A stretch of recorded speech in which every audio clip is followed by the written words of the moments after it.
વિદ્યાર્થી મિત્રો, ધોરણ 12 પ્રકરણ નંબર 10 સદિશ બીજગણિતના ભાગ 2 ની અંદર આપનું હાર્દિક સ્વાગત છે. આના અગાઉ ભાગ 1 ની અંદર આપણે સદિશ રાશિ અને અદિશ રાશિ એટલે શું તથા સદિશ રાશિઓના પ્રકાર વિશે અભ્યાસ કરી ગયા. આ ભાગ 2 ની અંદર આપણે તેનાથી થોડુંક આગળ અભ્યાસ કરવા જઈ રહ્યા છીએ. જોઈએ એક વ્યાખ્યા, સ્થાન સદિશ કોને કહેવાય?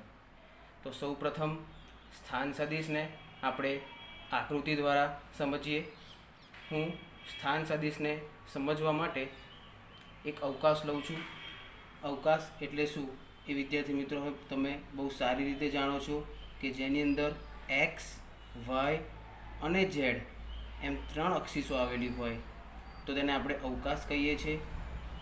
આ અવકાશ માટે હું એનું ઉગમ બિંદુ 0, 0, 0 લઉં છું. એ પણ આપણને ખબર છે કે ઉગમ બિંદુ આ 0, 0, 0 છે.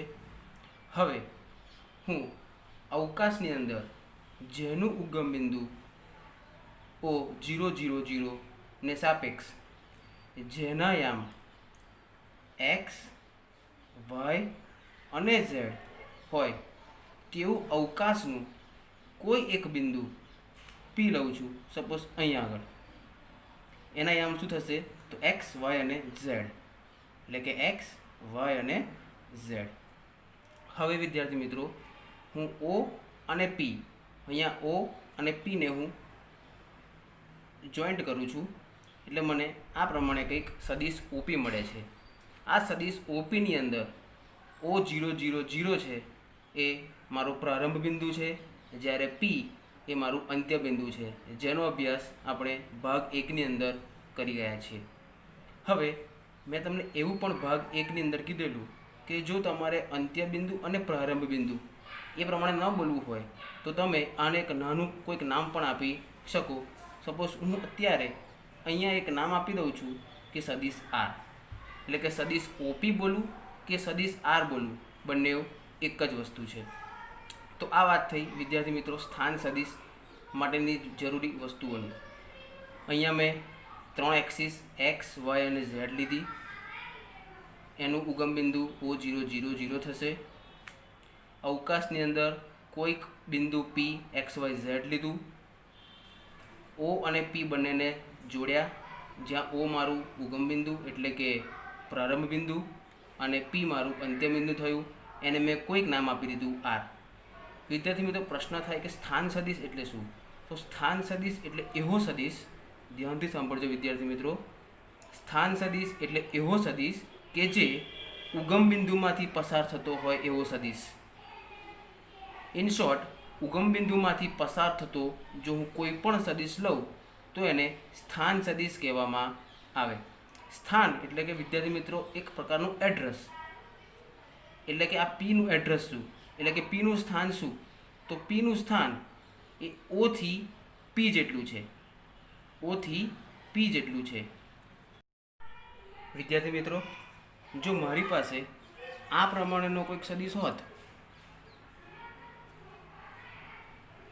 એક્સ, વાય, ઝેડ, આ એનું ઉગમ બિંદુ 0, 0, 0, આ પ્રમાણેનો કોઈ સદિશ,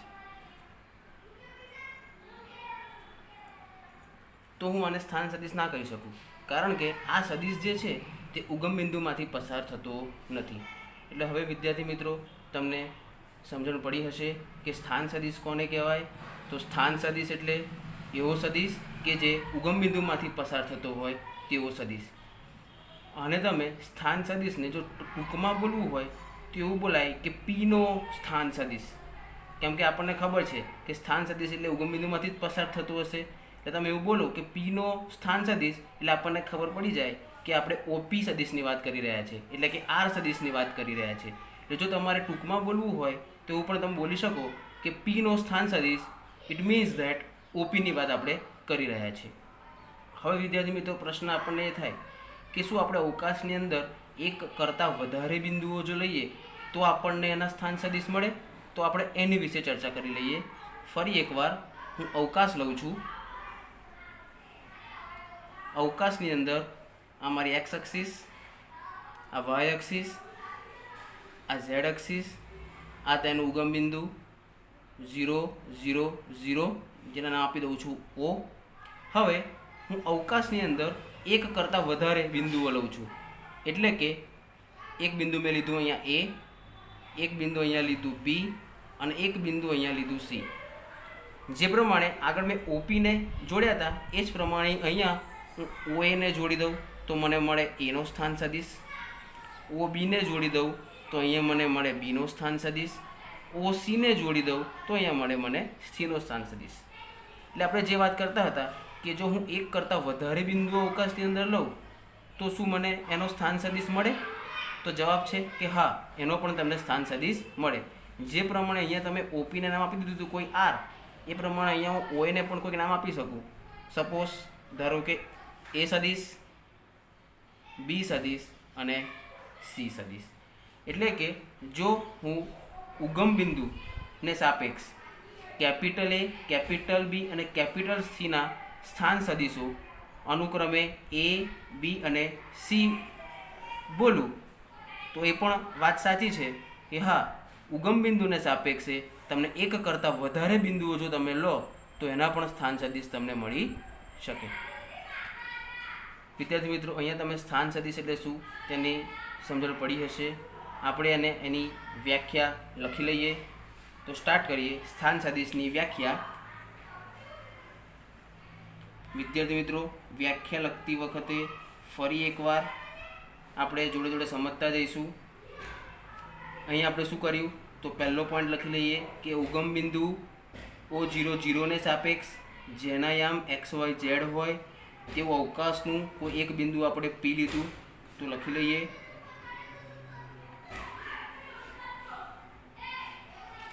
ઉગમ બિંદુ O0 0 0 ને સાપેક્ષ જેના યામ XYZ હોય તેવું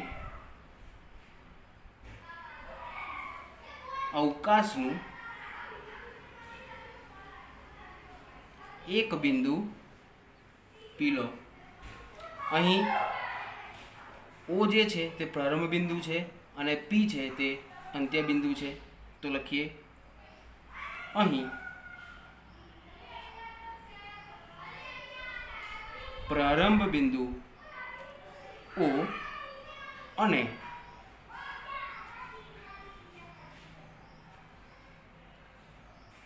અંત્ય બિંદુ P વાળા સદિશ OP અથવા સદિશ R ને બિંદુ O ને સાપેક્ષ બિંદુ P નો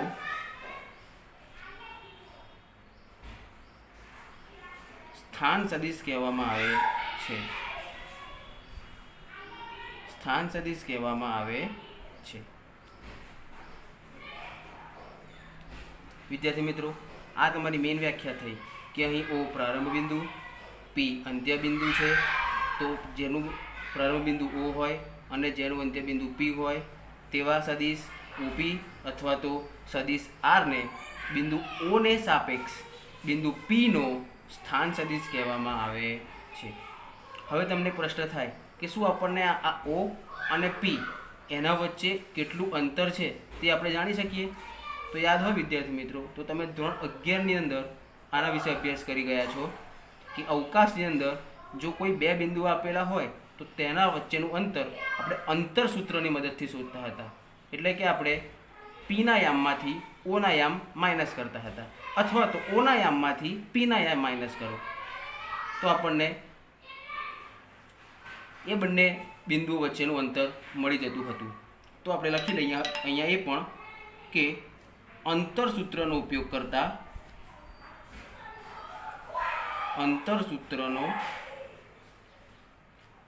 કરતા OP અથવા સદિશ આર નું માન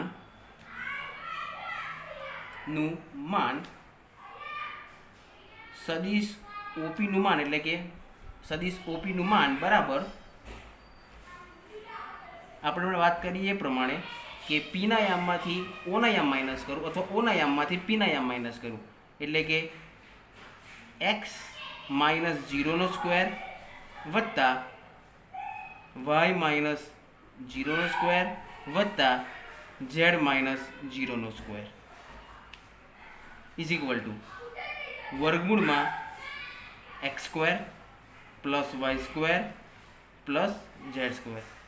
મિત્રો યાદ કરજો, ધોરણ 11ની અંદર તમે કોઈ બે બિંદુ તમને આપેલા હોય, કોઈક બિંદુ એ જેના યામ હું લઈ લઉં x1 y1 z1, કોઈક બિંદુ મને આપેલું હોય બી જેના યામ લઈ લઉં x2 y2 અને z2. અને જો તમારે આ બે બિંદુઓ અવકાશમાં આપેલા હોય અને તેના વચ્ચેનું અંતર શોધવું હોય તો તમારી પાસે સૂત્ર હતું વર્ગમૂળમાં x2 minus x1 whole square plus y2 minus y1 whole square plus z2 minus z1 whole square. તે જ સૂત્રનો ઉપયોગ મેં અહીંયા કરેલો છે. એટલે કે મને સદિશ ઓપી એટલે કે સદિશ આરનું માન મળી ગયું વર્ગમૂળમાં x square plus Y square plus Z square. આના વિશે પણ વિદ્યાર્થી મિત્રો આપણે લખી લઈએ. આપણે જોયું કે જો આપણી પાસે એક કરતાં વધારે બિંદુઓ અવકાશની અંદર આપેલા હોય તો આપણને એનો પણ સ્થાન સદિશ મળે છે.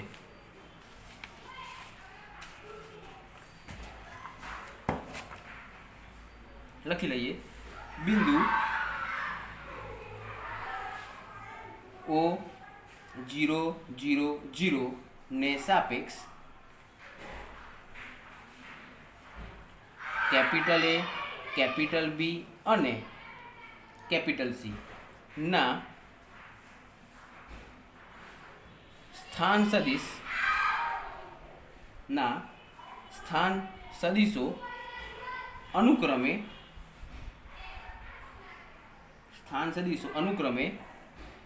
સદિશ એ, સદિશ બી અને સદિશ સી દ્વારા દર્શાવેલ છે. વિદ્યાર્થી મિત્રો આગળ આપણે આકૃતિમાં જેના બિંદુના યામ O00 ને સાપેક્ષ કેપિટલ એ, કેપિટલ બી અને કેપિટલ સી નામના 3 બિંદુ લીધા હતા. એટલે કે કેપિટલ એ, કેપિટલ બી અને કેપિટલ સીના સ્થાન સદિશો ને આપણે નામ આપેલું અનુક્રમે સદિશ એ, સદિશ બી અને સદિશ સી. વિદ્યાર્થી મિત્રો આ વાત થઈ સ્થાન સદિશની. હવે વિદ્યાર્થી મિત્રો આપણે વાત કરીશું દિક ખૂણાઓ, દિક કોસાઇન અને દિક ગુણોત્તર એટલે શું. જોઈએ 1 બાય 1 ત્રણેય વ્યાખ્યા સમજીએ. આ ત્રણેય વ્યાખ્યાઓ સમજવા માટે હું આપણે ઉપર જોઈ ગયા સ્થાન સદિશ એ વ્યાખ્યાનો ઉપયોગ કરીશ.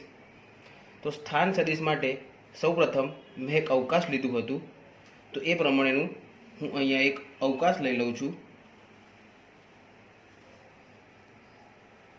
આપણને ખ્યાલ છે કે સ્થાન સદિશની વ્યાખ્યા માટે આપણે ઉગમ બિંદુને સાપેક્ષ જેના યામ x, y અને z હોય તેવું અવકાશનું કોઈ એક બિંદુ p લીધું હતું. તો એ પ્રમાણે હું અહીંયા કોઈક બિંદુ p લઈ લઉં છું કે જેના યામ મારી પાસે થશે x, y અને z. હવે આ અવકાશનું ઉગમ બિંદુ એટલે કે O000 જે પ્રમાણે સ્થાન સદિશની વ્યાખ્યામાં આપણે O અને P વેક્ટરને એટલે કે O અને P સદિશને જોડ્યા હતા એ પ્રમાણે અહીંયા હું ફરી એકવાર O અને P સદિશને જોડી દઉં છું. હવે વિદ્યાર્થી મિત્રો સૌપ્રથમ વાત કરીએ દિક ખૂણાઓની. આ તમને સમજાઈ ગયું હશે. આટલી જે વ્યાખ્યા હતી તે હતી સ્થાન સદિશની. એનો જ ઉપયોગ કરી હું દિક ખૂણાઓ, દિક કોસાઇન અને દિક ગુણોત્તર વિશે વાત કરીશ. તો સૌપ્રથમ વાત કરીએ દિક ખૂણાઓ. તો દિક ખૂણાઓ કોને કહેવાય? એકદમ સરળ છે વિદ્યાર્થી મિત્રો. સદિશ ઓપી અથવા તો સદિશ આર એ ધન એક્સ અક્ષ, ધન વાય અક્ષ અને ધન ઝેડ અક્ષ સાથે જે ખૂણા બનાવે તેને કહેવામાં આવે છે દિક ખૂણાઓ. અહીંયા જુઓ, સદિશ ઓપી એ એક્સ અક્ષની ધન દિશા સાથે માની લઈએ કે કોઈ આલ્ફા માપનો ખૂણો બનાવે છે. સદિશ ઓપી એ વાય અક્ષની ધન દિશા સાથે માની લઈએ કે કોઈક બીટા માપનો ખૂણો બનાવે છે. અને એ જ પ્રમાણે સદિશ ઓપી ઝેડ અક્ષની ધન દિશા સાથે કોઈક ગામા માપનો ખૂણો બનાવે છે. તો જ્યાં આલ્ફા બીટા અને ગામા થયા એ જ તમારા થયા દિક ખૂણાઓ. ફરી એકવાર વાત કરી લઈએ કે દિક ખૂણાઓ એટલે શું. એકદમ સરળ છે વિદ્યાર્થી મિત્રો. દિક ખૂણાઓ એટલે કે એવા ખૂણાઓ કે જે કોઈ પણ સદિશ આપણે લઈએ તો એ સદિશ ધન એક્સ દિશા, ધન વાય દિશા અને ધન ઝેડ દિશા સાથે જે પણ ખૂણા બનાવે તેને દિક ખૂણાઓ કહેવામાં આવે છે. એટલે કે આપણે આલ્ફા, બીટા અને ગામાને દિક ખૂણાઓ તરીકે ઓળખીશું. દિક ખૂણાઓ તરીકે ઓળખીશું. તો પહેલી વ્યાખ્યા થઈ ગઈ વિદ્યાર્થી મિત્રો. દિક ખૂણાઓ સદિશ ઓપી અથવા તો સદિશ આર એ એક્સ અક્ષ, વાય અક્ષ અને ઝેડ અક્ષની ધન દિશા સાથે અનુક્રમે આલ્ફા, બીટા અને ગામા નામના ખૂણા આતરે છે. તો તેમને જ સદિશ આરના દિક ખૂણાઓ કહેવામાં આવે છે. લખી લઈએ પહેલી વ્યાખ્યા. દિક ખૂણાઓ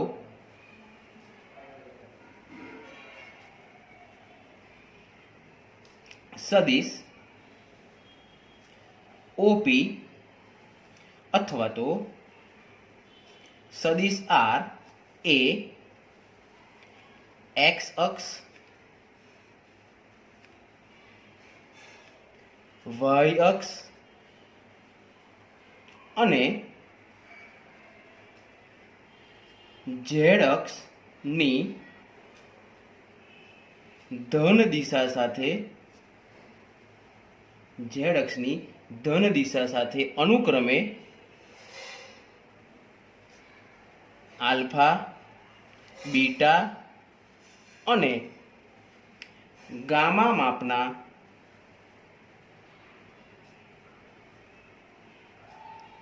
ખૂણાઓ આંતરે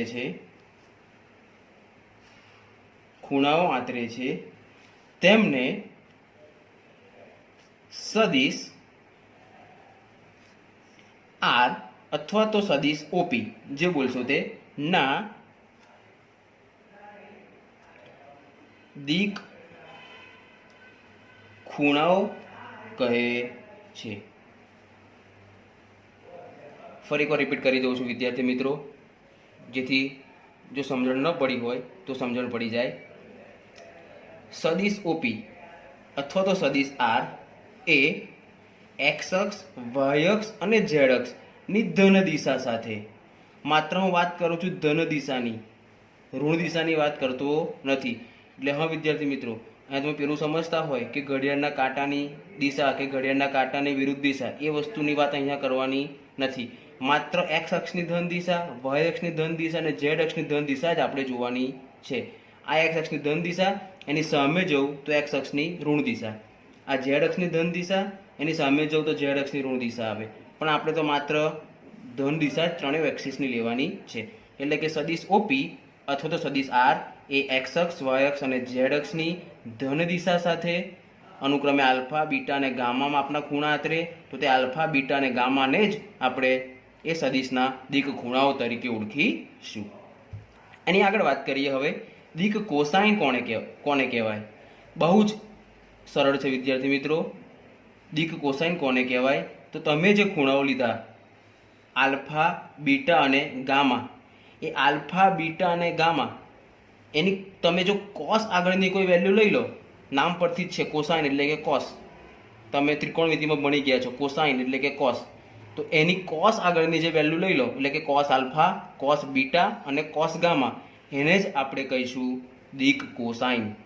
ફરીવાર વિદ્યાર્થી મિત્રો, દિક કોસાઇન એટલે શું? તો જે તમને ખૂણાઓ મળે આલ્ફા, બીટા અને ગામા, એની કોસ આગળની વેલ્યુ એટલે કે કોસ આલ્ફા, કોસ બીટા અને કોસ ગામા, તેને જ આપણે દિક કોસાઇન તરીકે ઓળખીશું. તો આપણી બીજી વ્યાખ્યા દિક કોસાઇન.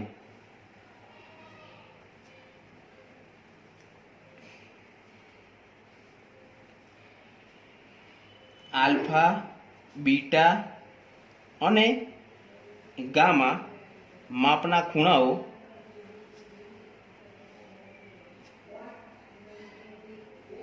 ના cosine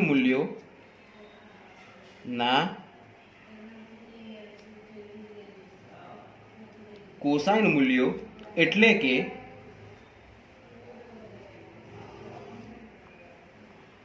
cos alpha, cos beta અને કોસ ગામા ને સદિશ આર અથવા સદિશ ઓપી ની દિક કોસાઇન કહેવામાં આવે છે.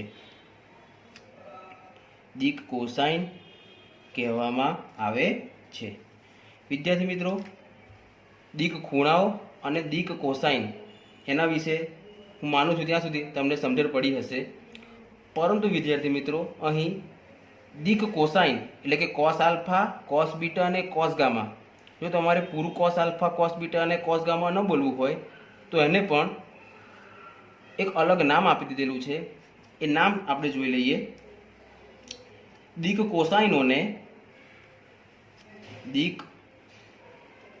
કોસાઇનોને સામાન્ય રીતે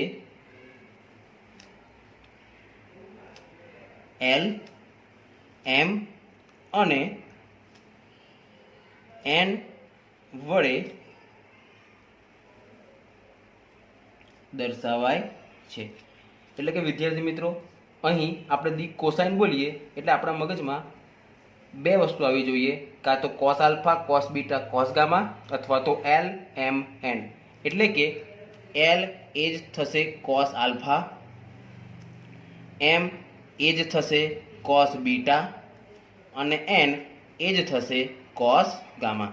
એટલે કે તમે એલ, એમ, એન બોલો અથવા તો cos alpha, cos beta, cos gamma બોલો, બંને એક જ વાત છે. ઘણીવાર એવું થાય કે ઘરમાં આપણને કોઈક નાનકડા નામથી બોલાવતું હોય, એ જ પ્રમાણે અહીંયા પણ આપણે એ જ વસ્તુ કરેલી છે કે કોસ આલ્ફા એને એક નાનું નામ આપી દીધું એલ, કોસ બીટા એને એક નાનું નામ આપી દીધું એમ અને કોસ ગામા એને આપણે એક નાનું નામ આપી દીધું કોઈ એન. અહીંયા આપણને વિદ્યાર્થી મિત્રો એક પ્રશ્ન થાય કે આ કોસ આલ્ફા એટલે કે એલ, કોસ બીટા એટલે કે એમ અને કોસ ગામા એટલે કે એન આ હશે શું? તો એના વિશે થોડીક આપણે ડિટેલમાં ચર્ચા કરી લઈએ. ફરી વખત હું આ અવકાશ એ નવા પેજ પર દોરીશ જેથી તમે જોઈ શકો. તો ફરી વખત હું એક અવકાશ લઉં છું.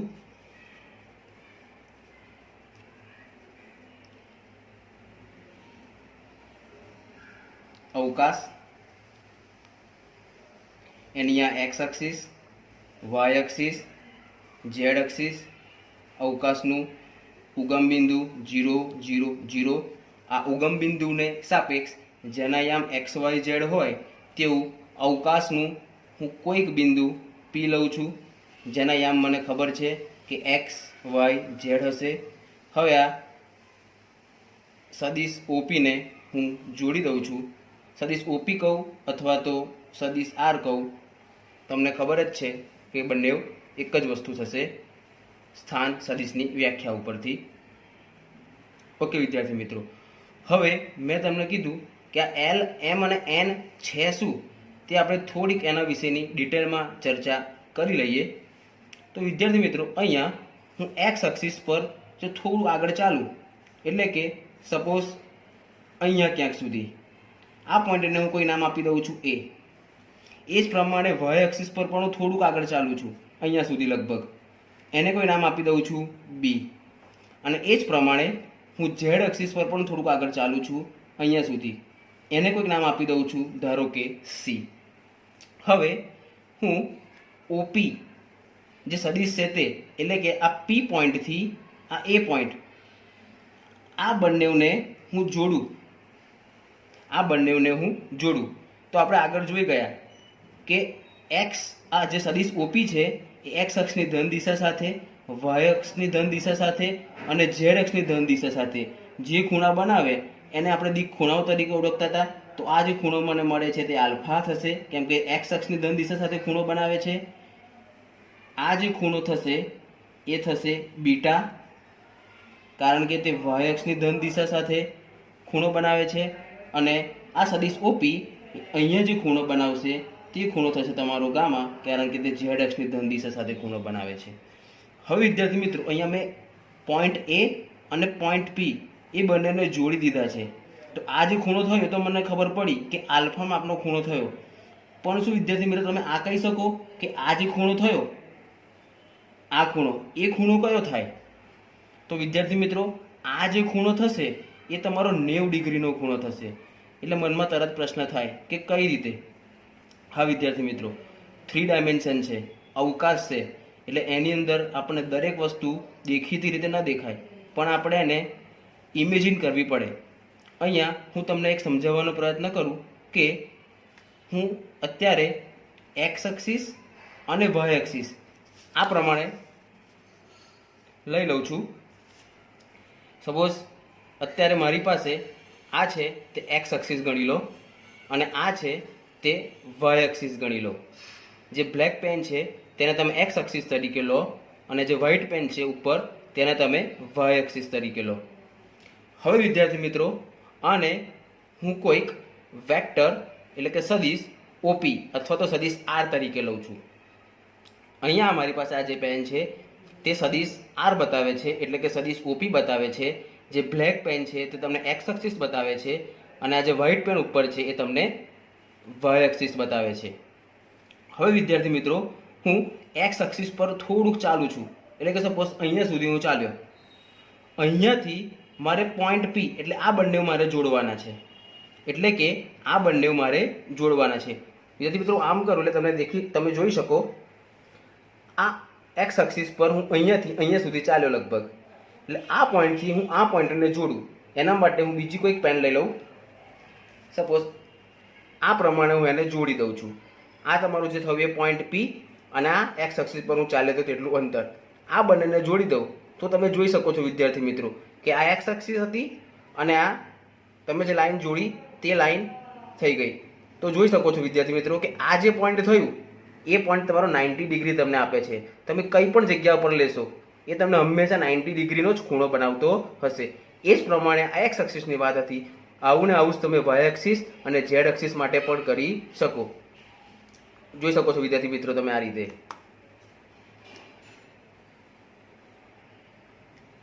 હું આ પ્રમાણે અહીંયા મૂકી દઉં પેન તો તમને વધારે ખબર પડશે. આ સદિશ ઓપી, આ એક્સ એક્સિસ, આ વાય એક્સિસ, અને આ પ્રમાણે હું પોઈન્ટ જોડી દઉં છું. તો જોઈ શકો છો કે આ તમારો જે એંગલ બનશે તે 90 ડિગ્રીનો એંગલ બનશે. એટલે વિદ્યાર્થી મિત્રો, આ જે તમારો ખૂણો થશે એ 90 ડિગ્રીનો ખૂણો થશે. એ જ પ્રમાણે જો વાય એક્સિસ પર જોડું તો વાય એક્સિસ પર આ જે ખૂણો થાય એ પણ 90 ડિગ્રીનો થાય.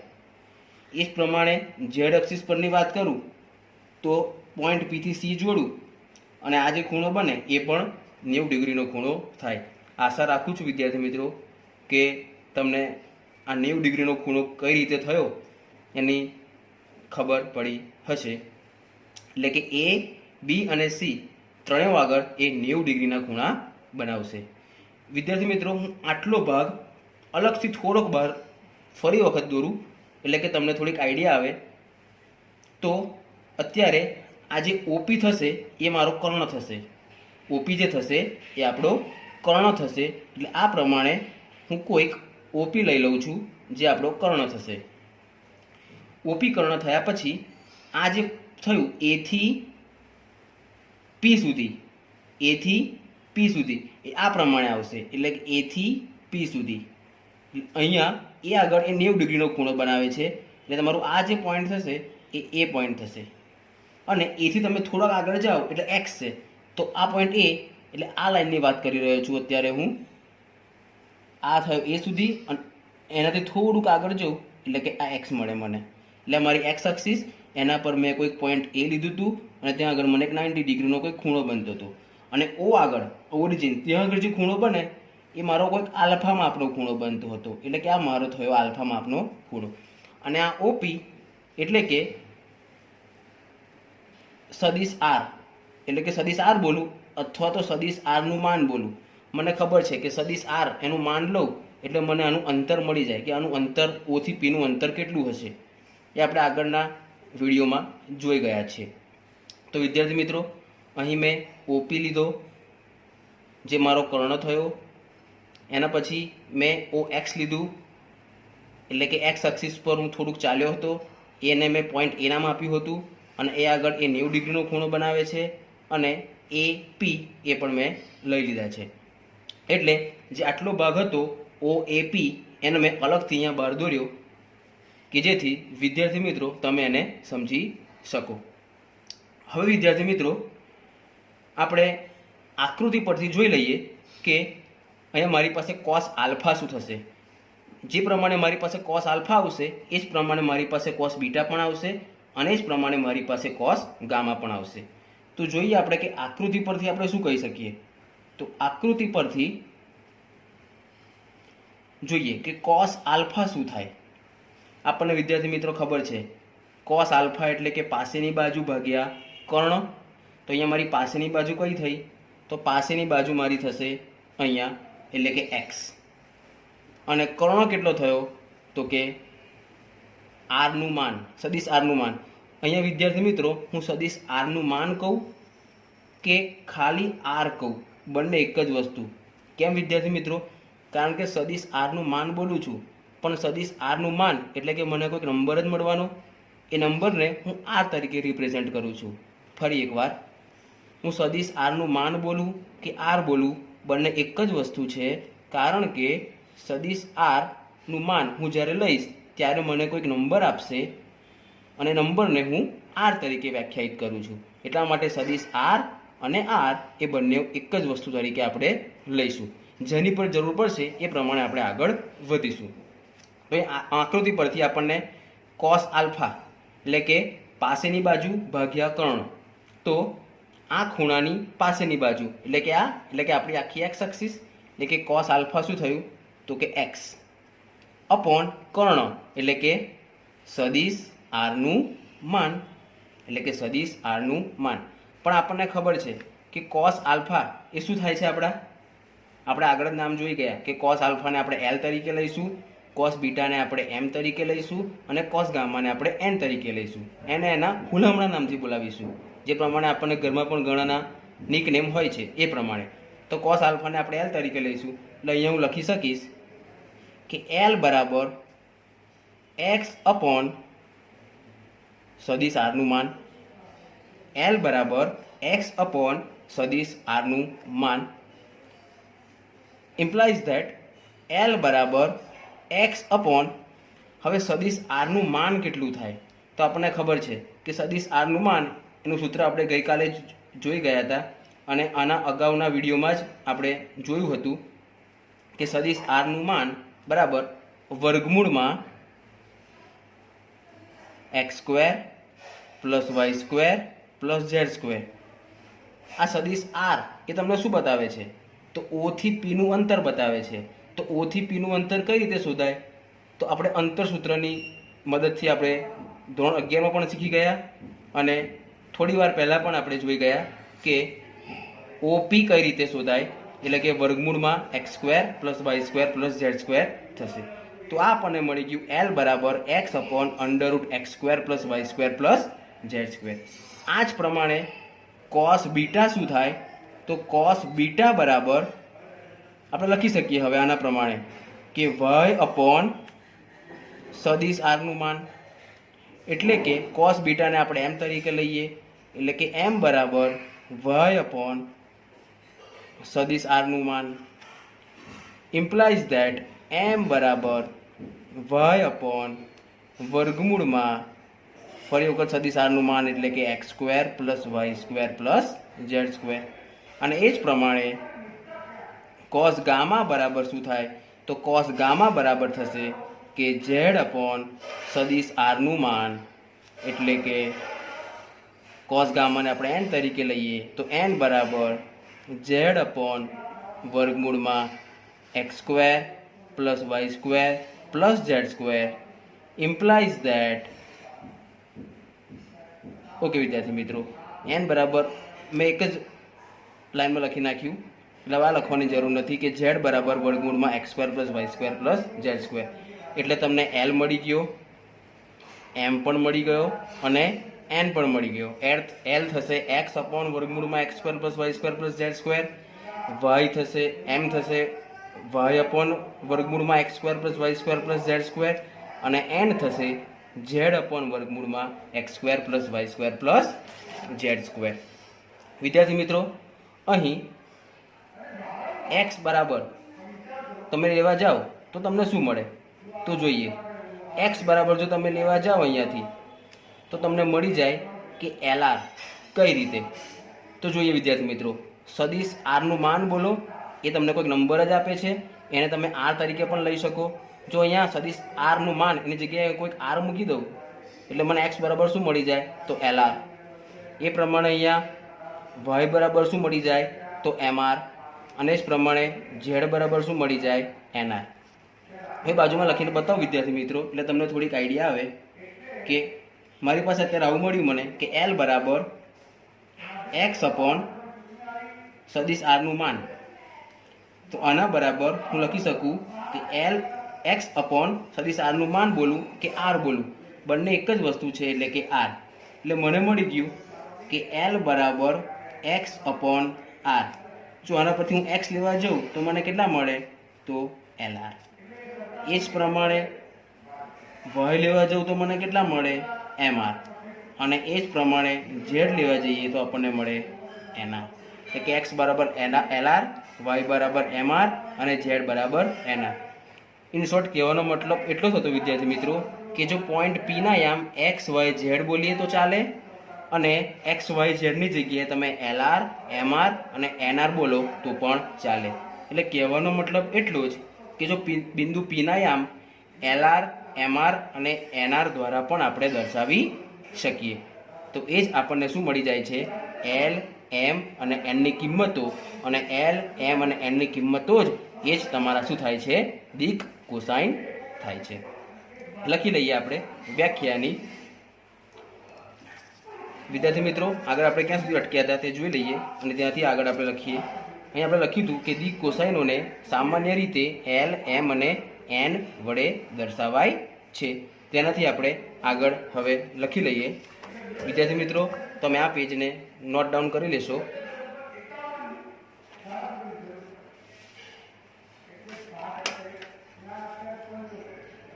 આશા રાખું છું વિદ્યાર્થી મિત્રો તમને સમજણ પડી હશે અને તમે આ નોટ ડાઉન પણ કરી લીધું હશે. તો વિદ્યાર્થી મિત્રો, આપણે એક લાસ્ટ લાઈન લખી લઈએ. આમ બિંદુ પી ના યામ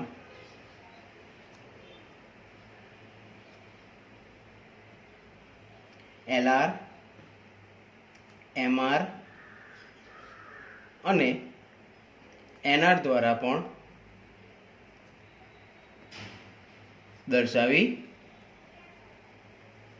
શકાય. તો વિદ્યાર્થી મિત્રો, આ વાત થઈ દિક કોસાઇનની. અને હવે વિદ્યાર્થી મિત્રો, આપણી છેલ્લી વ્યાખ્યા જેનું નામ છે દિક ગુણોત્તર.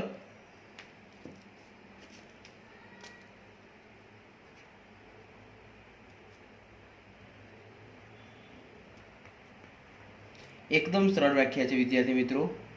દિક ગુણોત્તર કોને કહેવાય? સૌપ્રથમ આપણે વ્યાખ્યા લખી લઈએ, ત્યારબાદ એને સમજીએ.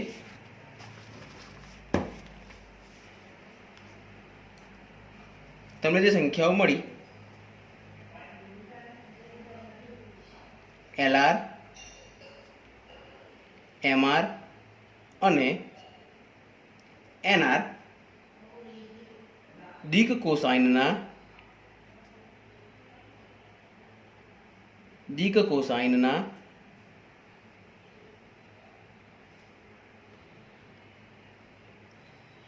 સમપ્રમાણમાં છે અને તેમને એટલે કે એલ આર, એમ આર અને એન આરને તેમને સદિશ આરના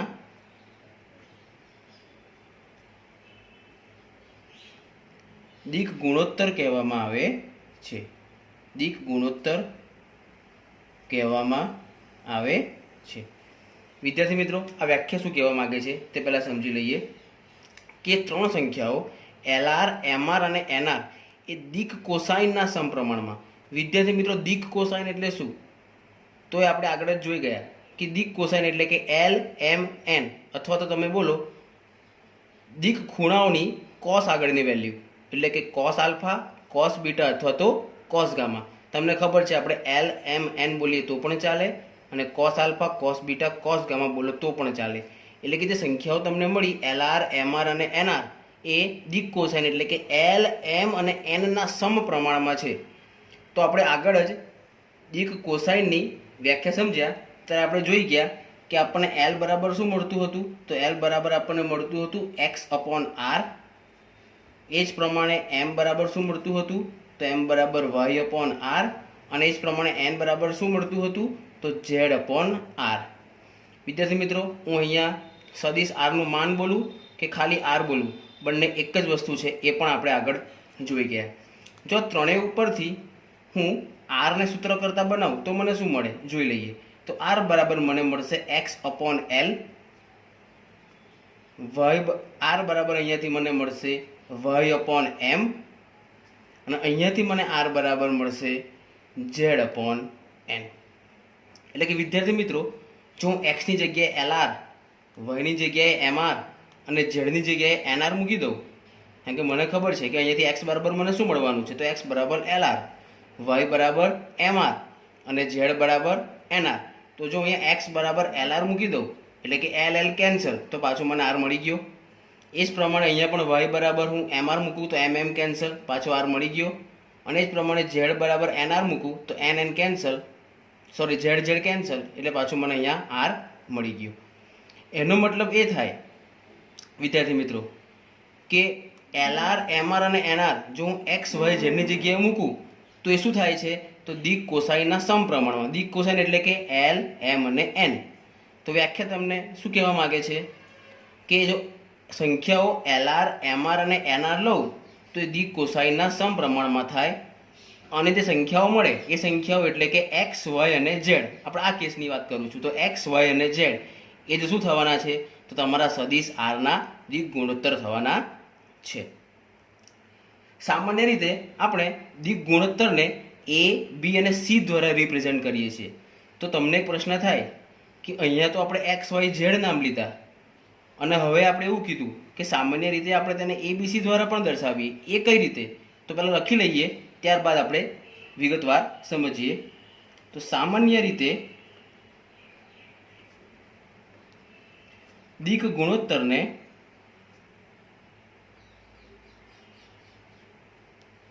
સ્મોલ a, સ્મોલ b અને સ્મોલ c દ્વારા દર્શાવવામાં આવે છે।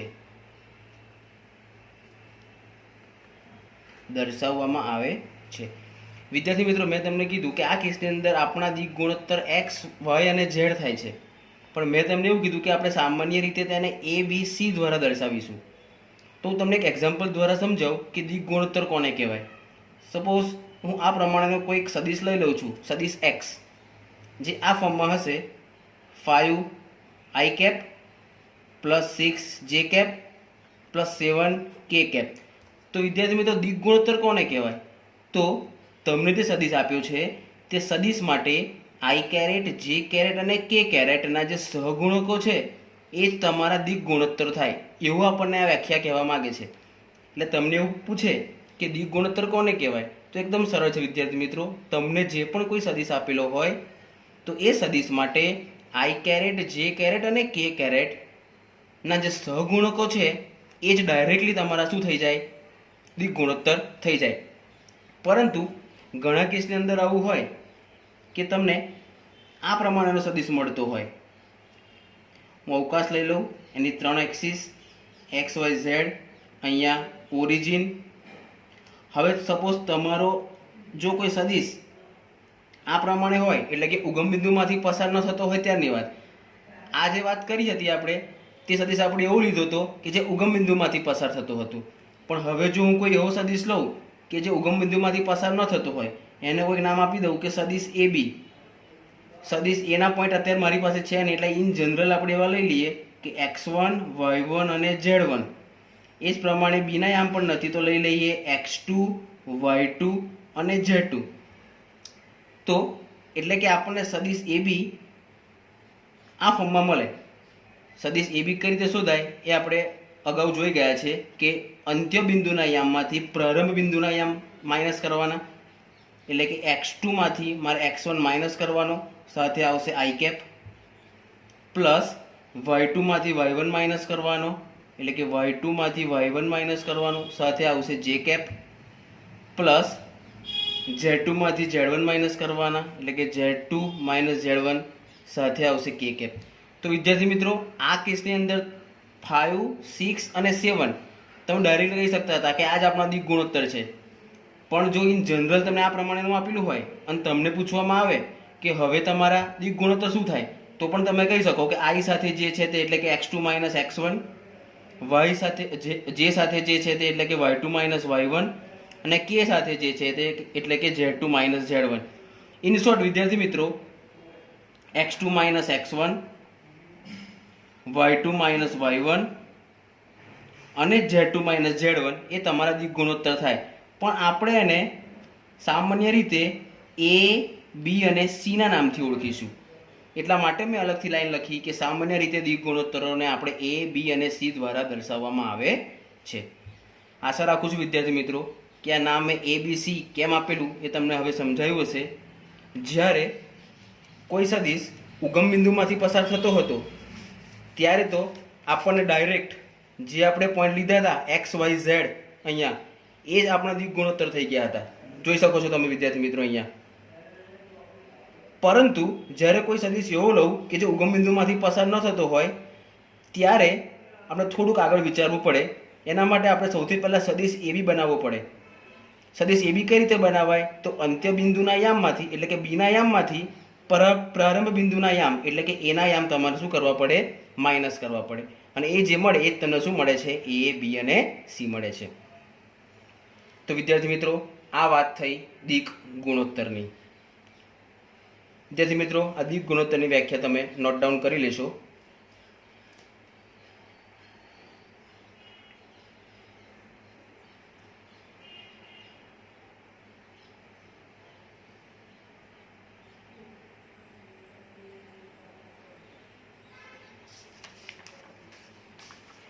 હવે વિદ્યાર્થી મિત્રો, આ L, M અને N જે આપણા દિક કોસાઇન છે એ 3 L, M અને N વચ્ચે શું સંબંધ હશે તેના વિશે થોડીક ચર્ચા કરી લઈએ.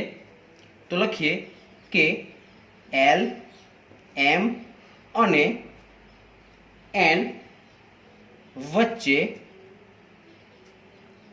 શું સંબંધ છે? Question mark. આ L, M અને N એ ત્રણેય વચ્ચેનો કોઈક સંબંધ હશે. એ કયો સંબંધ હશે તેના વિશે આપણે થોડીક ચર્ચા કરી લઈએ. આપણે ઉપર જ જોઈ ગયા કે આપણે L બોલીએ કે cos આલ્ફા બોલીએ, બંને એક જ વસ્તુ. એ જ પ્રમાણે M બોલીએ કે cos બીટા બોલીએ, એક જ વસ્તુ. એ જ પ્રમાણે N બોલીએ કે cos ગામા બોલીએ, બંને એક જ વસ્તુ છે. આપણે એ પણ જોઈ ગયા કે આપણને L બરાબર શું મળતું હતું, તો x/r મળતા હતા. M બરાબર શું મળતું હતું, તો આપણને y બરાબર r મળતા હતા. અને N બરાબર શું મળતું હતું, તો આપણને z/r મળતા હતા. એટલે કે જો હું આ ત્રણેયનો વર્ગ કરી અને સરવાળો કરી દઉં, એટલે કે L² plus M² plus N² કરી દઉં તો કોઈક સંબંધ મને મળે. એ કયો સંબંધ મળે એ આપણે જોઈએ. મેં અહીંયા L નો વર્ગ કર્યો એટલે કે હું અહીંયા x/r નો વર્ગ કરીશ, વત્તા અહીંયા y/r નો વર્ગ કરીશ, વત્તા અહીં z/r નો વર્ગ કરીશ, ઇઝ ઇક્વલ ટુ નીચે તો ત્રણેયમાં r² એટલે ઉપર શું થઈ જશે, તો x² plus y² plus z² અને બધાના છેદમાં આવી જશે r². વિદ્યાર્થી મિત્રો, ખરેખરમાં r² શું છે, તો r² પણ ખરેખરમાં x² plus y² plus z² જ છે. કઈ રીતે? કારણ કે r તમને શું મળે છે, r એટલે કે વર્ગમૂળમાં x² plus y² plus z², અને જો તમે એનો સ્ક્વેર કરો તો તમને શું મળે, તો X square plus Y square plus Z square, એટલે કે X square plus Y square plus Z square cancel out, answer તમને મળ્યો 1. એનો મતલબ કે એલ એમ અને એન વચ્ચેનો સંબંધ એટલે કે L square plus N square, L square plus M square plus N square બરાબર 1. આ સંબંધ વિદ્યાર્થી મિત્રો ખૂબ જ જરૂરી છે એક્ઝામ્પલ્સ માટે, તો તમારે યાદ રાખવાનો છે આ સંબંધ L square plus N square બરાબર 1. પરંતુ વિદ્યાર્થી મિત્રો સાથે સાથે એ વસ્તુ પણ યાદ રાખજો કે એ square plus b square plus c square એ 1 થાય પણ ખરો અને 1 ન પણ થાય. એટલે કે જે પ્રમાણે L square plus M square plus N square બરાબર 1 થયા એ પ્રમાણે એ square plus b square plus c square બરાબર 1 થાય એવું જરૂરી છે નહીં. એટલે કે ઘણા કેસની અંદર એ 1 થાય પણ ખરો અને ઘણા કેસની અંદર 1 ન પણ થાય. ખરેખરમાં એબીસી શું છે એ આપણે ઉપર જોઈ ગયા, આપણે દિક ગુણોત્તરની વ્યાખ્યા. આ એબીસી તમારા શું થાય? દિક ગુણોત્તર. અને મેં તમને કીધું કે દિક ગુણોત્તર કઈ રીતે શોધવાના. તમને આ પ્રમાણે આપેલું હોય 5y cap minus 6j cap plus 7k cap, કોઈ પણ સદિશ લઈ લો આ પ્રમાણે, જેને નામ આપી દો એક્સ સદિશ. તો અહીંયા તમારા એ બી સી શું થાય? તો એ બરાબર 5 થાય, બી બરાબર -6 થાય અને સી બરાબર 7 થાય. તો જોઈ શકો છો તમે આનો સ્ક્વેર કરી અને સરવાળો કરશો તો 1 નહીં થાય. પણ કોઈક સદિશ એવો પણ હોય કે જેમાં 1 પણ થતું હોય. કોઈક બીજો સદિશ લઈ લો આ પ્રમાણે, સદિશ y બરાબર 0i cap plus 0j cap plus k cap. તો વિદ્યાર્થી મિત્રો તમે જોઈ શકો છો a square plus b square plus c square કરશો એટલે કે 0નો વર્ગ વત્તા 0નો વર્ગ વત્તા 1નો વર્ગ, તો એ તમને 1 મળશે.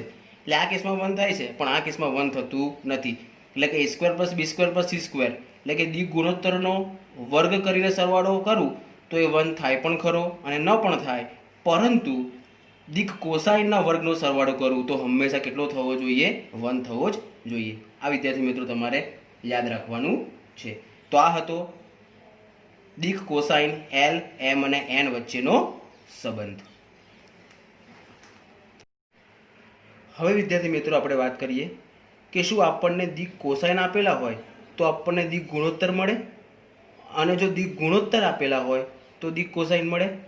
ફરી વખત વિદ્યાર્થી મિત્રો રિપીટ કરું છું, શું આપણી પાસે દિક કોસાઇન હોય તો આપણને દિક ગુણોત્તર મળે, અને જો દિક ગુણોત્તર આપેલા હોય તો શું એની ઉપરથી આપણે દિક કોસાઇન શોધી શકીએ? તો સૌથી પહેલાં આપણે ફરી એકવાર રિપીટ કરી લઈએ કે દિક કોસાઇન એટલે શું અને દિક ગુણોત્તર એટલે શું. તો દિક કોસાઇન આપણે કોને કહ્યું? તો એલ એટલે શું? તો કે કોસ આલ્ફા. એ જ પ્રમાણે એમ હોય તો કોસ બીટા, અને એ જ પ્રમાણે એન હોય તો કોસ ગામા. આપણે તમને યાદ હોય તો દિક કોસાઇનની જ્યારે વ્યાખ્યા જોઈ ત્યારે આપણે કોસ આલ્ફા એટલે કે એલ બરાબર આપણને એક સૂત્ર મળતું હતું કે એ અપોન વર્ગમૂળમાં x square plus Y square plus Z square. એ જ પ્રમાણે એમ બરાબર પણ એક સૂત્ર મળતું હતું કે બી અપોન વર્ગમૂળમાં x square plus Y square plus Z square. અને એ જ પ્રમાણે એન બરાબર પણ એક સૂત્ર મળતું હતું કે સી અપોન વર્ગમૂળમાં x square plus Y square plus Z square. વિદ્યાર્થી મિત્રો આ એ બી સી એ તમારા દિક ગુણોત્તર જ છે, અને એ અપોન વર્ગમૂળમાં x square plus Y square plus Z square બોલું તો એ તમારી દિક કોસાઇન છે. સમજાયું હશે વિદ્યાર્થી મિત્રો? ફરી વખત એ બી અને સી બોલું તો એ તમારા દિક ગુણોત્તર થાય છે, પરંતુ એ અપોન વર્ગમૂળમાં x square plus Y square plus Z square એ પ્રમાણે બી અપોન વર્ગમૂળમાં x square plus Y square plus Z square, અને એ જ પ્રમાણે સી અપોન વર્ગમૂળમાં x square plus Y square plus Z square. તો એ આપેલા સદિશની દિક કોસાઇનો થાય છે. એટલે આ વાત થઈ દિક કોસાઇનની. અને દિક ગુણોત્તર કોને કહેતા હતા? તો એ તો સિમ્પલ આપણે જોઈ ગયા કે કોઈ પણ સદિશ આપેલો હોય તો એમાંથી આઈ, જે અને કે એના જે સહગુણકો લઈ લઉં એને કોઈક નામ આપી દઉં એ, બી અને સી, તો એ તમારા શું થઈ જાય છે? દિક ગુણોત્તર થઈ જાય છે. એટલે વિદ્યાર્થી મિત્રો મેં તમને પૂછ્યું હમણાં કે શું દિક ગુણોત્તર આપેલા હોય તો દિક કોસાઇન મળે, અને દિક કોસાઇન આપેલી હોય તો દિક ગુણોત્તર મળે. એનો મતલબ શું કે જો તમને એલ એમ એન આપેલા હોય તો એના ઉપરથી તમે એબીસી શોધી શકો, અને જો એબીસી આપેલા હોય તો તમે એના ઉપરથી એલ એમ એન શોધી શકો. તો એની વિગતવાર હવે આપણે ચર્ચા કરી લઈએ.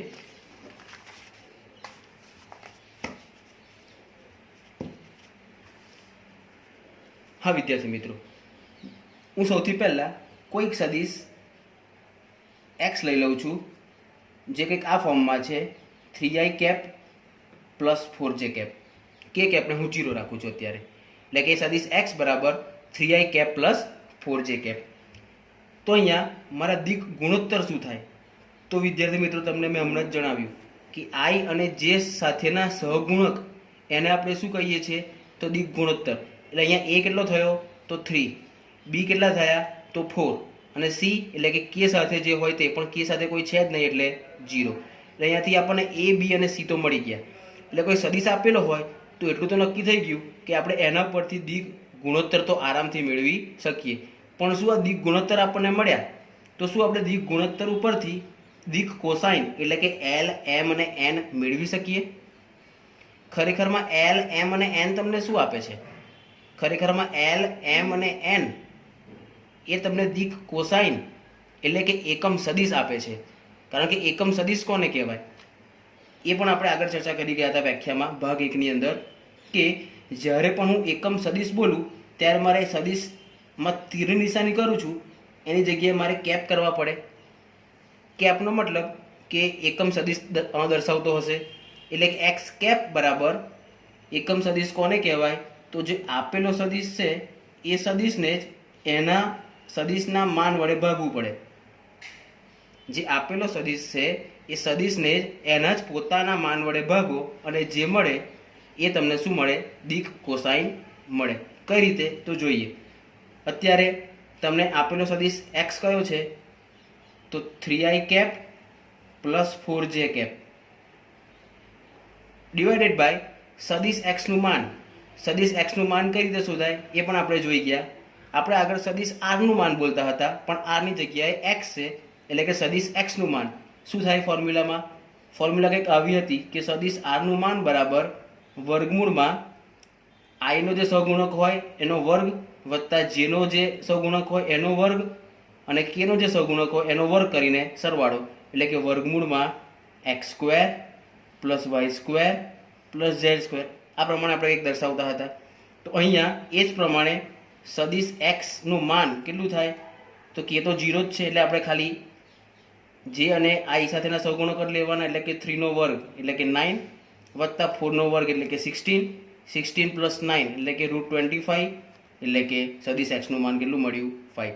અહીંયા વર્ગમૂળ 25 એટલે કે પ્લસ ઓર માઇનસ 5 થાય, પણ માન હંમેશા ધનમાં હોય એટલે આપણે ઋણ અવગણીએ છીએ.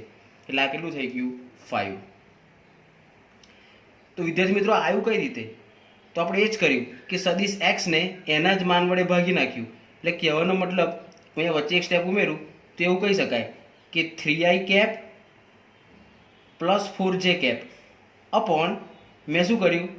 તો વર્ગમૂળમાં x square plus Y square plus Z square જ કર્યા, પણ મારી પાસે ઝેડ 0 હતો. એ ઇન શોર્ટ કહેવાનો મતલબ મેં આ પ્રમાણે જ કર્યું કે 3 અપોન વર્ગમૂળમાં x square plus Y square plus Z square I cap plus 4 upon વર્ગમૂળમાં x square plus Y square plus Z square J cap plus આગળ જવાય, પણ આપણી પાસે કે કેપ તો 0 જ છે. એટલે આ જ શું થઈ ગયું? તો આ જ તમારી ફોર્મ્યુલા થઈ ગઈ, જે આપણે આગળ જોઈ ગયા કે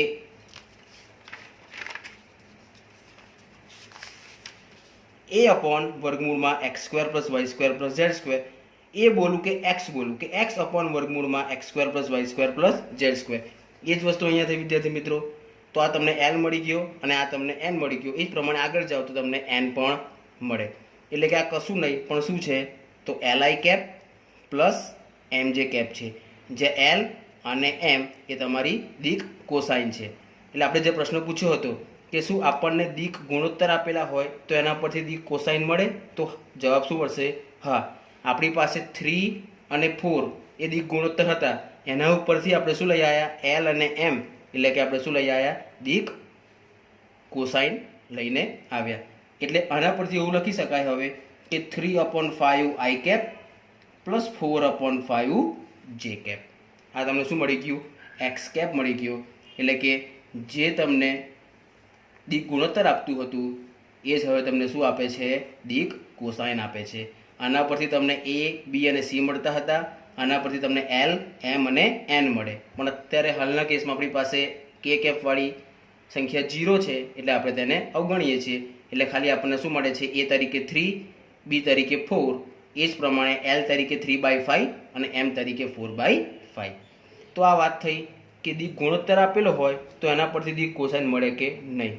હવે એનાથી ઊંધું વિચારીએ કે જો આપણને દિક કોસાઇન આપેલી હોય તો એના પરથી દિક ગુણોત્તર મળે. તો એ તો વિદ્યાર્થી મિત્રો સાવ સિમ્પલ. તમને આટલું આપેલું હોય તો ઉપર જે લખેલું છે એ તમારા શું થઈ જાય? દિક ગુણોત્તર. એટલે બંનેનો જવાબ શું મળ્યો કે હા, દિક ગુણોત્તર આપેલો હોય તો દિક કોસાઇન પણ મળે અને દિક કોસાઇન આપેલી હોય તો દિક ગુણોત્તર પણ મળે.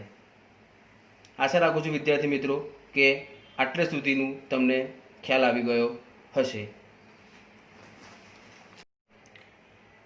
હવે વિદ્યાર્થી મિત્રો આપણે વાત કરીએ સ્વાધ્યાય 10.1 એનો એક્ઝામ્પલ નંબર પહેલો.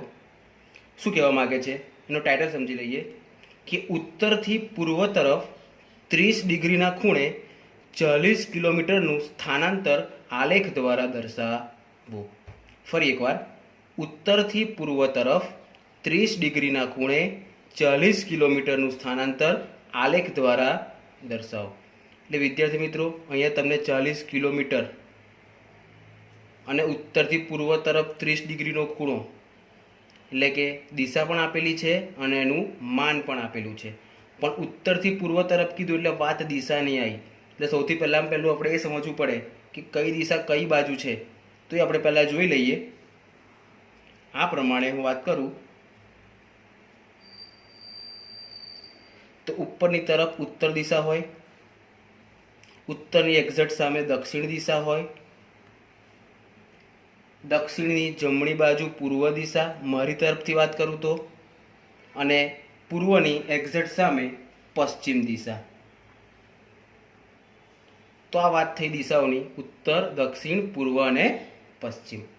આપણને શું કીધેલું છે કે જો હું ઉત્તરથી પૂર્વ તરફ જાઉં તો 30 ડિગ્રીનો ખૂણો, એટલે કે મારે ઉત્તરથી પૂર્વ તરફ આ બાજુ જવાનું છે અને ત્યાં એ 30 ડિગ્રીનો ખૂણો બનાવે છે. એટલે કે આ પ્રમાણે હશે ઉત્તરથી પૂર્વ તરફ. એટલે આ પ્રમાણેનો એરો બતાવું છું. ઉત્તરથી પૂર્વ તરફ 30 ડિગ્રીનો, એટલે આ જે ખૂણો મને મળ્યો કેટલો મળ્યો? તો આ જે ખૂણો મારો થયો એ 30 ડિગ્રીનો ખૂણો થયો. અને કેટલું અંતર કાપે છે? તો એ 40 કિલોમીટર. તો આપણે આને નામ આપી દઈએ. એ માપ કેટલું હશે? તો કે 40 કિલોમીટર. હવે વિદ્યાર્થી મિત્રો તમે ત્રિકોણમિતિ ભણી ગયા છો, તમને ખબર છે કે પહેલું ચરણ 90 ડિગ્રીનું હોય. આમ તો બધા જ ચરણ 90 ડિગ્રીના હોય. પ્રથમ ચરણ 90 ડિગ્રીનું હોય. જો એમાંથી આટલું 30 હોય તો બાકી કેટલું બચે? 60. એ પણ આપણે આરામથી શોધી શકીએ. હાલ જો કે આપણે એની જરૂર નથી, પણ ઉત્તરથી પૂર્વ તરફ જવું એટલે કે આ પ્રમાણે હું આગળ વધ્યો તો એ ખૂણો કેટલો થયો? તો 30 ડિગ્રીનો ખૂણો થયો. બસ વિદ્યાર્થી મિત્રો માત્ર આટલું જ આ એક્ઝામ્પલની અંદર કરવાનું હતું કે ઉત્તરથી પૂર્વ તરફ 30 ડિગ્રીના ખૂણે 40 કિલોમીટરનું સ્થાનાંતર કાપીએ તો આનો આલેખ આ પ્રમાણે આપણને મળે. જોઈએ હવે બીજો એક્ઝામ્પલ. નીચે આપેલા માપને અદિશ અને સદિશમાં વર્ગીકૃત કરો. વિદ્યાર્થી મિત્રો યાદ કરજો, ભાગ 1. સદિશ રાશિ કોને કહેવાય અને અદિશ રાશિ કોને કહેવાય? સદિશ રાશિ કોને કહેવાય? તો જેને માન ઉપરાંત મૂલ્યની પણ જરૂર પડે તેને સદિશ રાશિ કહેવાય. અને જેને માત્ર ને માત્ર માન જ હોય તેને આપણે શું કહેતા હતા? અદિશ રાશિ કહેતા હતા. અહીંયા જોઈએ વિદ્યાર્થી મિત્રો, 10 કિલોગ્રામ બોલીએ છીએ તો એ અદિશ રાશિ થશે કે સદિશ રાશિ? કિલોગ્રામ બોલું છું એટલે કે વજનની વાત કરું છું, એટલે કે માન જ છે માત્ર. જેને માત્ર માન જ હોય તેને કઈ રાશિ કહેવાય? તો અદિશ રાશિ કહેવાય. એટલે આ કઈ રાશિ થશે? અદિશ રાશિ થશે. માત્ર આપણે વર્ગીકૃત જ કરવાના છે સદિશ અને અદિશમાં. 2 મીટર ઉત્તર પશ્ચિમ દિશામાં દિશા પણ છે અને 2 મીટર એટલે કે માન પણ છે. એટલે આ કઈ રાશિ થશે? તો આ રાશિ થશે સદિશ રાશિ થશે. એ જ પ્રમાણે 40 ડિગ્રી બોલું છું. 40 ડિગ્રી એ આપણને શું બતાવે છે? તો એ આપણને ખૂણો બતાવે છે. ખૂણો કોઈક નંબર આપે છે. નંબર એટલે કે એનું માન થયું. તો એ પણ આપણને કઈ રાશિ મળશે? અદિશ રાશિ મળશે. 40 વોટ બોલીએ છીએ. આ વોટ શું છે? તો ઇલેક્ટ્રિક ચાર્જ માટેનો એક એકમ છે. માફ કરજો વિદ્યાર્થી મિત્રો, વોટ એ વીજળીની શક્તિ માપવા માટેનો એકમ છે. વોટ એ વીજળીની શક્તિ માપવા માટેનો એકમ છે. એટલે કે 40 એ આપણને કોઈક નંબર આપે છે, એટલા માટે ફરી વખત આ કઈ રાશિ થઈ? તો અદિશ રાશિ થઈ. એ જ પ્રમાણે વાત કરું 10⁻⁹ કુલમ. તમે ફિઝિક્સમાં બહુ સારી રીતે ભણી ગયા છો. કુલમ એને દિશાની જરૂર પડતી નથી, એને માત્ર ને માત્ર માન જ હોય છે. એટલે આ રાશિ પણ કેવી રાશિ થઈ? તો અદિશ રાશિ થઈ. 20 મીટર પ્રતિ સેકન્ડ સ્ક્વેર. 20 મીટર પ્રતિ સેકન્ડ સ્ક્વેર. આ મીટર પ્રતિ સેકન્ડ સ્ક્વેર કોનો એકમ છે? તો પ્રવેગનો એકમ છે. અને આપણે જાણીએ છીએ કે પ્રવેગને તો માન અને દિશા બંનેની જરૂર પડે, અને જેને માન અને દિશા બંનેની જરૂર પડે એને કેવી રાશિ કહેવામાં આવે છે? સદિશ રાશિ કહેવામાં આવે છે. તો આ વાત થઈ પ્રશ્ન નંબર 2ની, જેની અંદર આપણે શોધવાનું હતું કે અદિશ અને સદિશમાં વર્ગીકૃત કરો. તો આપણે 6 એક્ઝામ્પલ જોઈ લીધા કે સદિશ રાશિ અને અદિશ રાશિ કોણ કોણ છે. આગળ વાત કરીએ વિદ્યાર્થી મિત્રો એક્ઝામ્પલ નંબર 3ની. એમાં પણ કંઈક એવું જ કરવાનું છે. સદિશ અને અદિશમાં જ વર્ગીકૃત કરવાનું છે. તો એનો એક્ઝામ્પલ નંબર 3, નીચે આપેલ રાશિને અદિશ અને સદિશ રાશિઓમાં વર્ગીકૃત કરો. પહેલું સમયગાળો. હવે સમયગાળો બોલીએ એટલે આપણને ખબર પડે કે 2 કલાકનો સમયગાળો, 3 કલાકનો સમયગાળો. એટલે કે આપણને દિશાની કોઈ જરૂર ત્યાં પડતી નથી. એટલે સમયગાળો કેવી રાશિ થશે? તો સમયગાળો એ અદિશ રાશિ થશે. એ જ પ્રમાણે વાત કરું અંતર. માત્ર અંતર એટલે કે આ પ્રમાણે બોલું અંતર. આ એ છે અને આ બી છે, તો એ થી બીનું અંતર કેટલું હશે? તો અંતર બોલવું એટલે આપણને કોઈક નંબર મળવાનો, અને કોઈક નંબર મળ્યું એટલે કે એનું માન મળ્યું, અને માન મળ્યું એનો મતલબ કે એને દિશાની જરૂર નથી. એટલે કે આ પણ કેવી રાશિ થઈ? અદિશ રાશિ થઈ. બળ. બહુ સારી રીતે જાણો છો કે કઈ દિશામાં અને કેટલું બળ લગાડવું પડે એ પ્રમાણે આપણે બોલીએ એટલે બંને જરૂર પડે છે, દિશાની પણ અને માનની પણ. એટલે કે આ કેવી રાશિ થઈ? તો આ સદિશ રાશિ થઈ. વેગ. એ પણ તમે જાણો છો, વેગ પણ સદિશ રાશિ જ છે. ફિઝિક્સમાં તમે સારી રીતે ભણો છો. વેગ અને પ્રવેગ. પ્રવેગની તો આપણે આગળ વાત કરી કે જેનો એકમ મીટર પ્રતિ સેકન્ડ સ્ક્વેર હતો. તો એ પ્રમાણે વેગ પણ શું થશે? સદિશ રાશિ થશે. હા વિદ્યાર્થી મિત્રો, અહીંયા કદાચ તમને પ્રોબ્લેમ થાય કે થયેલું કાર્ય, કોઈ કાર્ય આપણે કરીએ તો એ કેવી રાશિ થાય? સદિશ રાશિ થાય કે અદિશ રાશિ થાય? ખરેખરમાં તો થયેલું કાર્ય એ અદિશ રાશિ છે, કારણ કે તે 2 સદિશ રાશિના ગુણાકારથી મળે છે. તમને એવું થાય કે 2 સદિશ રાશિના ગુણાકારથી મળે તો એને અદિશ કઈ રીતે કહેવાય? તો હાલ પૂરતું વિદ્યાર્થી મિત્રો એટલું યાદ રાખો કે આ રાશિ એ અદિશ રાશિ છે, કેમ કે 2 સદિશોનો ગુણાકાર સદિશ કઈ રીતે થાય અને અદિશ કઈ રીતે થાય એ આપણે આગળ સ્વાધ્યાય 10.3 અને 10.4 મહિને વિગતે ચર્ચા કરવાના જ છીએ. તો આ વાત થઈ સ્વાધ્યાય 10.1નો એક્ઝામ્પલ નંબર 3 કે અદિશ રાશિ કઈ અને સદિશ રાશિ કઈ. આગળ જોઈએ વિદ્યાર્થી મિત્રો પ્રશ્ન નંબર 4, જેની અંદર થોડીક વ્યાખ્યાઓનો તમારે ઉપયોગ કરવો પડશે. અહીંયા તમને એક આકૃતિ આપેલી છે. એ આકૃતિમાં એક ચોરસ જેવું તમને આપેલું છે, અને એવું કીધેલું છે કે નીચે આપેલા સદિશો ઓળખાવો. હવે હું બોલું કે પહેલું સમઉદ્ભવ, પણ તમને એ જ ખબર ના હોય કે સમઉદ્ભવ સદિશો એટલે શું, તો ખ્યાલ ના આવે. તો એના માટે તમારે ભાગ 1 પહેલાં જોયેલો હોવો જોઈએ. તો વિદ્યાર્થી મિત્રો હું તમને આગ્રહ કરું છું કે ભાગ 2 જોતા પહેલાં એકવાર ભાગ 1 જોજો, તો જ ભાગ 2માં ખબર પડશે. નહીં તો ભાગ 2ની અંદર કશું જ ખબર પડશે નહીં. ત્યાં આપણે જોયું હતું કે સમઉદ્ભવ સદિશો કોને કહ્યું હતું? તો જે સદિશોના પ્રારંભ બિંદુ સમાન હોય. જે સદિશોના પ્રારંભ બિંદુ સમાન હોય એટલે કે કંઈક આ પ્રમાણે, આ કોઈક 2 સદિશ છે, એક આ સદિશ અને એક આ સદિશ. તો જો બંનેનું પ્રારંભ બિંદુ સેમ છે તો આવા જો કોઈ સદિશો મળે તો એને સમઉદ્ભવ સદિશો કહેવામાં આવે છે. તો અહીંયા જોઈએ આપણે આકૃતિમાં કે એવા કોઈ 2 સદિશો છે આપણી પાસે કે જેમાં બંનેમાં પ્રારંભ બિંદુ સેમ હોય. તો જુઓ અહીંયા સદિશ એ જુઓ અને સદિશ ડી જુઓ, બંનેનું પ્રારંભ બિંદુ સેમ છે. એટલે કે તમારા સદિશ એ અને સદિશ ડી એ 2 કેવા થયા? સમઉદ્ભવ. શું એના સિવાય બીજા કોઈ છે? ચેક કરી લો કે જેની અંદર પ્રારંભ બિંદુ સેમ થતું હોય. નથી. એટલે કે માત્ર સદિશ એ અને સદિશ ડી એ બે જ તમારા કેવા થશે? સમ ઉદ્ભવ સદિશો. એટલે અહીંયા લખી દઈએ આપણે કે સદિશ એ અને સદિશ ડી એ તમારા સમ ઉદ્ભવ સદિશો થયા. સમાન સદિશો, વિદ્યાર્થી મિત્રો યાદ કરજો સમાન સદિશોની વ્યાખ્યા. સમાન સદિશો કોને કહેતા હતા? કે જો આપણને કોઈ બે સદિશો આપેલા હોય અને બે સદિશોના માન અને દિશા તેમના પ્રારંભ બિંદુઓથી નિરપેક્ષ રીતે સમાન હોય, તેમના પ્રારંભ બિંદુએથી નિરપેક્ષ રીતે સમાન હોય તો તેમને સમાન સદિશો કહેવામાં આવે છે. ઇન શોર્ટ, સમાન સદિશો એટલે શું? તો કે એની અંદર માન અને દિશા બંને સમાન હોય તો તેવા સદિશોને સમાન સદિશો કહેવામાં આવે છે. તો જોઈએ એવા કોઈ બે સદિશો આપણી પાસે છે કે જે સમાન સદિશો આપણને આપતા હોય. તો જુઓ, સદિશ એ ની વાત કરું અને સદિશ સી ની વાત કરું તો એ બંનેના માન તો સમાન થશે, કેમ કે ચોરસ છે અને ચોરસની સમસામેની બાજુઓ કેવી હોય? સરખી. પણ બંનેની દિશા અલગ અલગ છે. એકની દિશા આ તરફ છે તો બીજી દિશા આ તરફ છે. એટલે કે સદિશ એ અને સદિશ સી આવશે નહીં. તો બી અને ડી સદિશની વાત કરીએ તો સદિશ બીની દિશા પણ નીચેની તરફ છે અને સદિશ ડીની દિશા પણ નીચેની તરફ છે અને ચોરસ એટલે બંનેના માન પણ સમાન હોવાના. તો અહીંયા માન પણ સમાન છે અને દિશા પણ સમાન છે. એટલે આ બે સદિશો કેવા થયા? સમાન સદિશો થયા. એટલે અહીંયા આવશે સદિશ ડી અને સદિશ બી.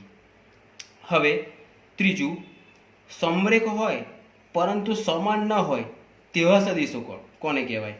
હવે વિદ્યાર્થી મિત્રો યાદ કરજો, સમરેખ અને સમાંતર.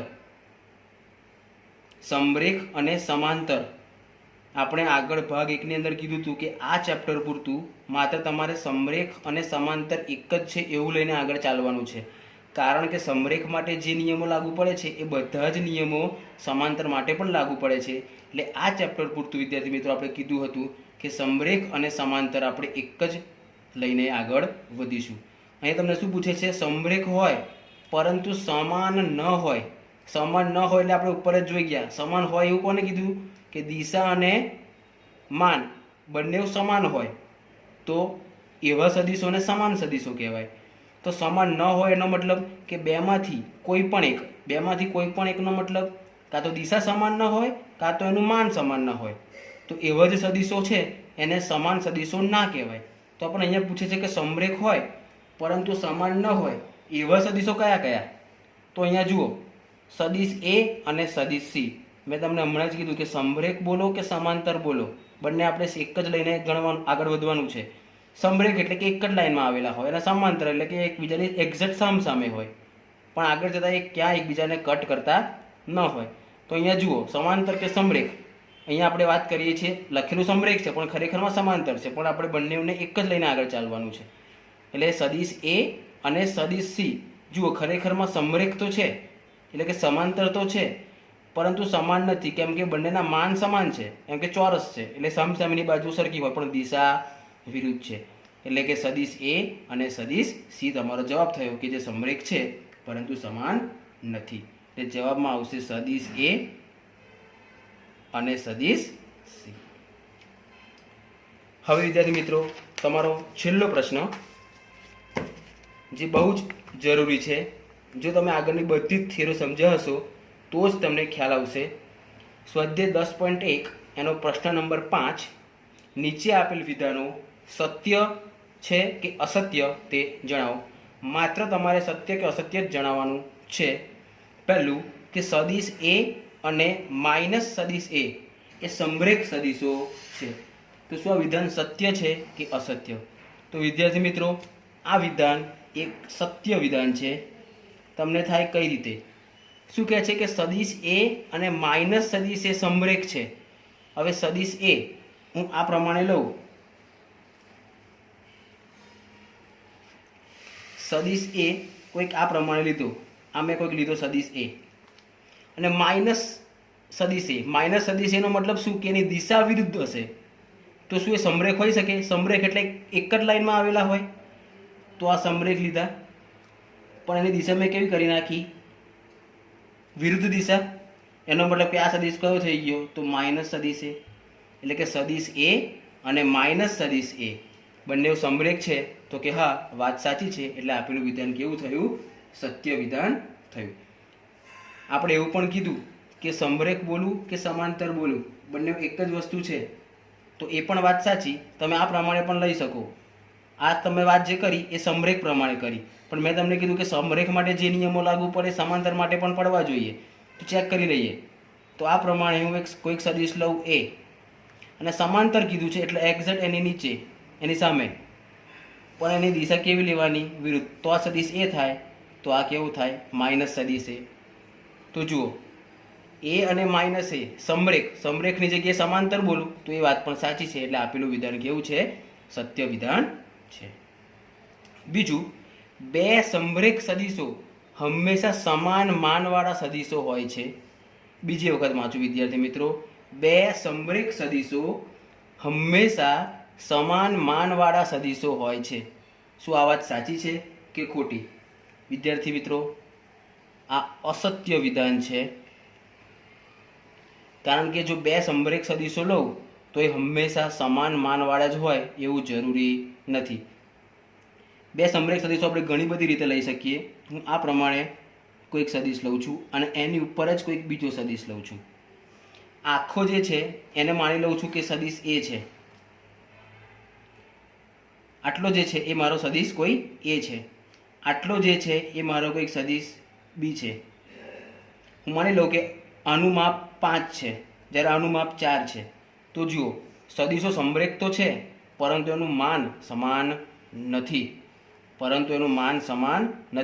એટલે કે આ વિધાન કેવું થશે? અસત્ય. જો બીજી રીતે તમારે બોલવું હોય તો આ પ્રમાણે બોલાય કે આ કોઈક સદિશ એ થયો, સમરેખની જ વાત કરી છે, તો આ પ્રમાણે હું કોઈક બીજો સદિશ લઉં કે જે મારો થશે માઇનસ એ સદિશ. સદિશ ભલે માઇનસ એ થયો, પરંતુ માન તો હંમેશા કેવું હોય? ધન જ રહેવાનું. જો આને હું માનું કે 7 છે, તો આ સપોઝ માની લઉં કે 5 છે. આવું પણ બની શકે. તો સમરેખ તો થાય છે, પરંતુ એનું માન સમાન થતું નથી. એટલે આ વિધાન કેવું વિધાન થશે? અસત્ય વિધાન. હા વિદ્યાર્થી મિત્રો, ઘણા કેસમાં સમાન થાય પણ ખરું, પણ જો કોઈ એક કેસમાં એ સમાન ન થાય એટલે આપણે એવું કહી શકીએ કે આપેલું વિધાન અસત્ય. જો સત્ય હોય તો તમામ કેસ માટે સાચું પડવું જોઈએ. જો કોઈ પણ એક કેસ માટે પણ ખોટું પડે તો એનો મતલબ કે આપેલું વિધાન અસત્ય વિધાન છે. નંબર 3, સમાન માનવાળા બે સદિશો સમરેખ હોય છે. આનું એકદમ ઊંધું વિધાન. શું કહે છે કે સમાન માનવાળા બે સદિશો એ હંમેશા સમરેખ જ હોય એ વાત જરૂરી નથી વિદ્યાર્થી મિત્રો. એટલે આ વિધાન પણ કેવું છે? એ અસત્ય વિધાન છે. સમાન માન લઉં, સપોઝ આ પ્રમાણે કોઈક સદિશ લઉં કે જેનું મૂલ્ય 5 છે, એટલે કે જેનું માન 5 છે, અને બીજું એક સદિશ આ પ્રમાણે લઉં કે જેનું માન પણ 5 છે. તો વિદ્યાર્થી મિત્રો જુઓ તમે કે આ બંને સદિશો એ સમરેખ નથી, એકબીજાને લંબ સદિશો થયા. એટલે આ વિધાન પણ કેવું થયું? ખોટું. અહીંયા આપણને શું પૂછ્યું હતું કે સમાન માનવાળા બે સદિશો હંમેશા સમરેખ જ હોય, તો વિધાન ખોટું. હા, સમરેખ હોય પણ ખરા, પણ અહીં શું કહે છે કે સમાન માનવાળા બે સદિશો સમરેખ હોય છે, તો આ કેસની અંદર પણ સમરેખ થવા જોઈતા હતા, પણ એ થતા નથી. જો કોઈ પણ એક કેસની અંદર સમરેખ ન થાય એનો મતલબ કે આપેલું વિધાન અસત્ય વિધાન છે. લાસ્ટ, નંબર 4, સમાન માનવાળા બે સમરેખ સદિશો સમાન હોય છે. ફરી એકવાર, સમાન માનવાળા બે સમરેખ સદિશો સમાન હોય છે. વિદ્યાર્થી મિત્રો, આ વિધાન પણ અસત્ય વિધાન છે.